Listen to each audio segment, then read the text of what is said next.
पालकमंत्री पदाच्या वादामुळे रायगडच्या विकास कामांना खीळ बसतोय। रायगड जिल्ह्याला पालकमंत्री नसल्यामुळे जिल्हा नियोजन समितीची बैठक सुद्धा रखडली आहे। पालकमंत्री नसल्याने रायगड जिल्हा वार्षिक योजनांचा आराखडा सुद्धा रखडून पडलाय। कोकण विभागात रायगडच्या विकास आराखड्यामधून सर्वात कमी निधीची मागणी केली गेली आहे। रत्नागिरी जिल्ह्याचा 800 कोटी, ठाण्याचा 1300 कोटी, पालघरचा सुद्धा 700 कोटीचा आराखडा समोर आलाय। रायगडच्या जिल्हा प्रशासनाकडून मात्र केवळ 336 कोटींचा आराखडा तयार करण्यात आलाय।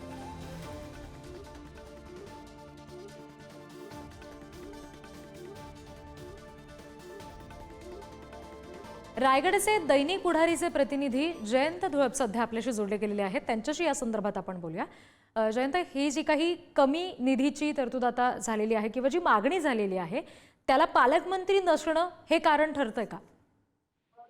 हा स्वाभाविक आहे की पालकमंत्री हे जिल्हा नियोजन समितीचे अध्यक्ष, पदसिद्ध अध्यक्ष असतात।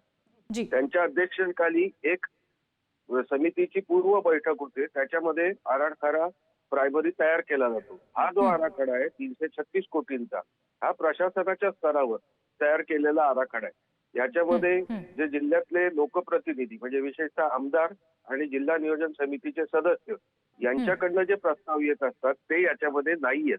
ते आले तर हा कदाचित वाढू शकतो, पण ते नसल्यामुळे हा प्रशासनाचा फक्त 300 कोटीचा आराखडा आहे की जी शासन मर्यादा घालून दिलेली असते प्रशासनाने कितीचा करायचा। आणि दुसरा भाग याच्यामध्ये की हा आराखडा आता समिती गठीत झालेली आहे, पण अध्यक्ष नसल्यामुळे हा आराखडा जिल्हा स्तरावरती आता मंजूर होऊ शकत नाही जोपर्यंत पालकमंत्री अंतिम होत नाही।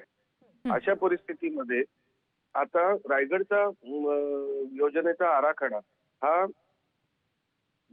अर्थमंत्र्यांच्या स्तरावरती बैठक होऊन त्या बैठकीमध्ये या सगळे आमदार आणि समिती सदस्यांना निमंत्रित करून तिथे चर्चा होऊन हा अंतिम होण्याची परिस्थिती आता निर्माण झाली। जी, धन्यवाद जयंतजी या सगळ्या सविस्तर तपशिलांसाठी।